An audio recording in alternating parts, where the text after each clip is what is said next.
APPSC group 2 ప్రిలిమ్స్కి prepare అవుతున్నారా? అయితే world geography syllabus చూసి కొంచెం కంగారుగా ఉందా? ఏం పర్వాలేదు. చాలామంది అభ్యర్థులు చేసే పెద్ద తప్పేంటంటే ప్రతి విషయాన్ని గుడ్డిగా బట్టి పట్టడానికి ప్రయత్నించడం. కాని నిజానికి అది గెలవడానికి సరైన దారి కాదు. ఈ విశ్లేషణలో మనం బట్టి పద్ధతిని పక్కన పెట్టి అసలు క్వశ్చన్ పేపర్ సెట్ చేసేవాళ్ల మైండ్ సెట్ ఏంటి, వాళ్ళు ప్రశ్నలను ఏ ప్యాటర్న్లో అడుగుతున్నారు అని డీకోడ్ చేయడం నేర్చుకుందాం. ఇది ఒక రకంగా చెప్పాలంటే మీ విజయానికి ఒక స్ట్రాటజిక్ ప్లేబుక్ అన్నమాట. సరే, మరి రాబోయే కొద్ది నిమిషాల్లో మన గేమ్ ప్లాన్ ఇదే. ఈ 6 స్టెప్స్ ద్వారా మనం జాగ్రఫీని ఎలా అప్రోచ్ అవ్వాలో ఒక స్పష్టమైన ఐడియాకి వచ్చేద్దాం. ఒకటి గుర్తుంచుకోండి, ఏపీపీఎస్సీ గ్రూప్ 2 ప్రిలిమ్స్లో విజయం అనేది మనకు ఎంత తెలుసు అనే దానిమీద కాదు, తెలిసిన దాన్ని ఎంత స్మార్ట్గా వాడుతున్నాం అనే దానిమీదే ఆధారపడి ఉంటుంది. మనమిక్కడ చెయ్యబోయేది అదే. అంతా చదవడం ఆపి ఎగ్జామ్లో పదే పదే ఏమి వస్తున్నాయో వాటిని గుర్తించడం మీద ఫోకస్ పెడదాం. మంచి ప్రశ్న. మరి ఈ ప్యాటర్న్స్ని ఎలా పట్టుకోవాలి, ఎలా డీకోడ్ చేయాలి? భయపడాల్సిన పనిలేదు. దానికి ఒక పవర్ఫుల్ టూల్ ఉంది. అసలు సమస్యను చూసి భయపడటం కాదు, దాన్ని విడగొట్టి పరిష్కారం వెతకాలి. ఆ పరిష్కారమేంటో ఇప్పుడు చూద్దాం. ఇదిగో, ఇదే మన సీక్రెట్ వెపన్. దీన్ని మనం పీఎస్సీ జాగ్రఫీ మ్యాట్రిక్స్ అని పిలుచుకుందాం. గ్రూప్ 2 ప్రిలిమ్స్లో వచ్చే జాగ్రఫీ ప్రశ్నల స్ట్రక్చర్ని అర్థం చేసుకోవడానికి ఇదొక బ్లూప్రింట్ లాంటిది. ఇప్పుడు ఈ స్లైడ్ని కొంచెం జాగ్రత్తగా చూడండి. ప్రిలిమ్స్లో మనం ఎదుర్కోబోయే దాదాపు ప్రతి ప్రశ్న ఈ 4 కేటగిరీలలో ఒకదానికి చెందిందే. అవి మ్యాచ్ ద ఫాలోయింగ్ ప్రశ్నలు, జలసందులు మరియు కాలువల మీద వచ్చేవి, మ్యాప్ ఆధారిత ట్రాప్స్, ఇంకా కాన్సెప్ట్ రీజన్ ప్రశ్నలు. ఈ 4ంటి మీద గ్రిప్ వచ్చిందంటే చాలు, పేపర్ దాదాపు మన చేతిలో ఉన్నట్టే. సరే, ఇక అసలు మ్యాటర్లోకి వెళదాం. ఫస్ట్, మనకెక్కువ మార్కులు తెచ్చిపెట్టేవి, పదే పదే రిపీట్ అయ్యే మొదటి 2 రకాల ప్రశ్నల మీద ఫోకస్ పెడదాం. ఇవి మీ స్కోర్ను ఖచ్చితంగా పెంచుతాయి. మొదటిది ద మ్యాచ్ మేకర్స్. అంటే పేర్లోనే ఉంది కదా, జతపరచడం. నగరాలు, నదులు, పర్వతాలు, దేశాలు, ఎడారులు, ఖండాలు ఇలాంటి జతలను మ్యాచింగ్ చేయమని అడుగుతారు. ఇవి చాలా ఈజీగా స్కోర్ చేయగలిగే ప్రశ్నలు. ఇక్కడ ఒక ఉదాహరణ చూద్దాం. పారిస్ నగరం సీన్ నది ఒడ్డున ఉంది. ఇది మనలో చాలామందికి తెలుసు. కానీ ఎగ్జామినర్ మనల్ని ఎక్కడ ట్రాప్ చేస్తారంటే, రోమ్ నగరం ఏ నది ఒడ్డున ఉంది అని అడిగి ఆప్షన్స్లో డాన్యూబ్ అని ఇస్తారు. చాలామంది పొరపాటు పడతారు. కాని గుర్తుంచుకోండి, రోమ్ నగరం టైబర్ నది ఒడ్డున ఉంది. ఈ ఒక్క పాయింట్ గుర్తుపెట్టుకుంటే చాలు, 1 మార్కు మీ జేబులో ఉన్నట్టే. అలాగే పర్వతాల విషయంలో కూడా. ఆల్ప్స్ పర్వతాలు ఫ్రాన్స్, స్విట్జర్లాండ్, ఆస్ట్రియా లాంటి దేశాల్లో విస్తరించున్నాయి. కాని గతంలో అడిగిన ఒక ట్రిక్కీ క్వశ్చన్ ఏంటంటే, ఆల్ప్స్ పర్వతాలు కింది ఏ దేశంలో లేదు అని ఆప్షన్స్లో ఇంగ్లాండ్ ఇస్తారు.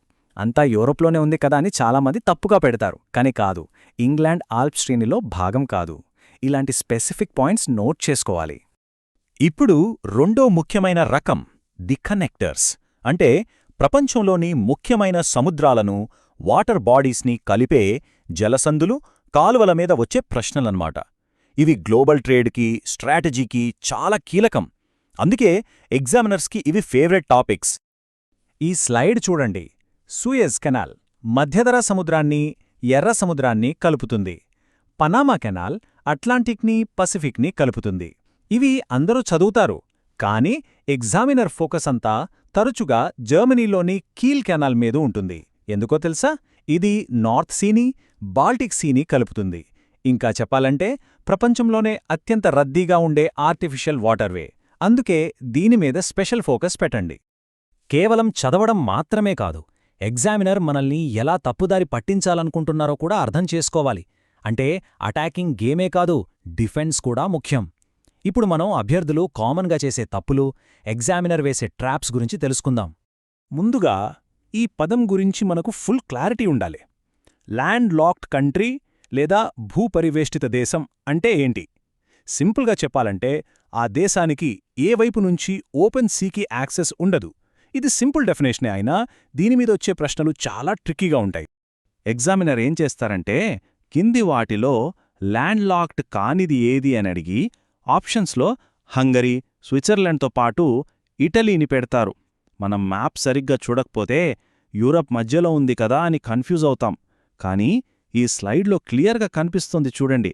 ఇటలీకి 2 వైపులా ఎంత పెద్ద సముద్ర తీరముందో. సో మనం ఆస్ట్రియా, హంగరీ, స్విట్జర్లాండ్, బోట్స్వానా లాంటి అసలైన ల్యాండ్లాక్ దేశాల మీద ఫోకస్ పెట్టాలి. పుస్తకాల్లో చదివితే సరిపోదు, మ్యాప్ని మనసులో ముద్రించుకోవాలి. ఉదాహరణకు యుక్రెయిన్ సరిహద్దుల గురించి ప్రశ్న వచ్చినప్పుడు ఆప్షన్స్లో లాట్వియా, లిథువేనియా లాంటి బాల్టిక్ దేశాలను ఇస్తారు. మ్యాప్ మీద గ్రిప్ లేనివాళ్లు పొరబడతారు. కాని మ్యాప్ చూస్తే క్లియర్గా తెలుస్తుంది యుక్రెయిన్కి ఆ దేశాలతో సరిహద్దు లేదని. ఈ మధ్య వార్తల్లో ఎక్కువగా వస్తున్న ప్రాంతాల మ్యాప్సైతే ఖచ్చితంగా చూడాలి. ఇది చాలా చాలా ఇంపార్టెంట్ టెక్నిక్. నెగటివ్ నాలెడ్జ్ అంటారు. అంటే ఏది అవునో తెలుసుకోవడం ఒక ఎత్తైతే ఏది కాదో తెలుసుకోవడం మరో ఎత్తు. ఉదాహరణకు రోమ్ నగరం డాన్యూబ్ నదిపై లేదు. ఫిన్లాండ్ అనేది స్కాండినేవియన్ దేశం కాదు, అది ఒక నార్డిక్ దేశం. అలాగే చాడ్ దేశం నైలు నదీ బేసిన్లో భాగం కాదు. ఈ ఏది కాదు అనే లిస్ట్ మన దగ్గరుంటే ఎలిమినేషన్ మెథడ్లో చాలా ప్రశ్నలను ఈజీగా సాల్వ్ చేయొచ్చు. సరే, ఇదంతా ప్రిపరేషన్. మరి ఎగ్జామ్ హాల్లో ఏం చేయాలి? అక్కడ మన స్కోర్ని పెంచుకోవడానికి కొన్ని ప్రాక్టికల్ టెక్నిక్స్ ఉన్నాయి. ఇప్పుడు వాటి గురించి చూద్దాం. ఇవి మన టైంని సేవ్ చేయడమే కాదు, యాక్యురసీని కూడా పెంచుతాయి. అస్సర్షన్ రీజన్ ప్రశ్నలు చూడగానే కంగారు పడొద్దు. సింపుల్గా ఈ 3 స్టెప్ ఫిల్టర్ వాడండి. స్టెప్ 1 ఇచ్చిన స్టేట్మెంట్ కరెక్టా కాదా చూడండి. స్టెప్ 2 ఇచ్చిన రీజన్ కరెక్టా కాదా చూడండి.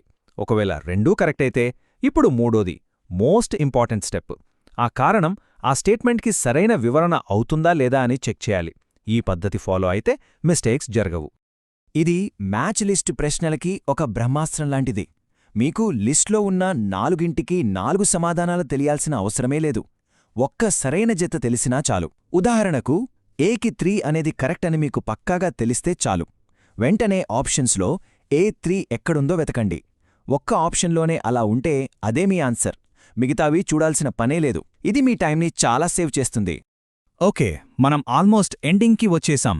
ఇప్పటిదాకా మనం డిస్కస్ చేసిన వాటన్నింటినీ ఒక ఫైనల్ చెక్లిస్ట్ లాగా క్విక్గా చూద్దాం.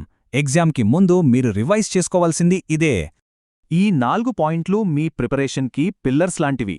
1 నదులు, నగరాలు, పర్వతాలు, దేశాలు లాంటి మ్యాట్రిక్స్పై గ్రిప్ తెచ్చుకోండి. 2 వార్తల్లో ఉన్న దేశాల సరిహద్దుల మీద క్లియర్ ఐడియా ఉండాలి. 3 సూయజ్, పనామా, కీళ్ లాంటి కీలకమైన కనెక్టర్స్ గురించి తెలుసుకోండి.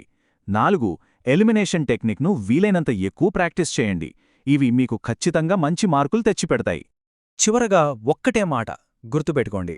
విజయం అనేది కష్టపడి బట్టి పట్టడంలో లేదు, స్మార్ట్గా ప్యాటర్న్స్ని అర్థం చేసుకోవడంలో ఉంది. మీరు సరైన స్ట్రాటజీతో వెళ్తే జాగ్రఫీనే మీకు హైయెస్ట్ స్కోరింగ్ సబ్జెక్ట్ అవుతుంది. All the best.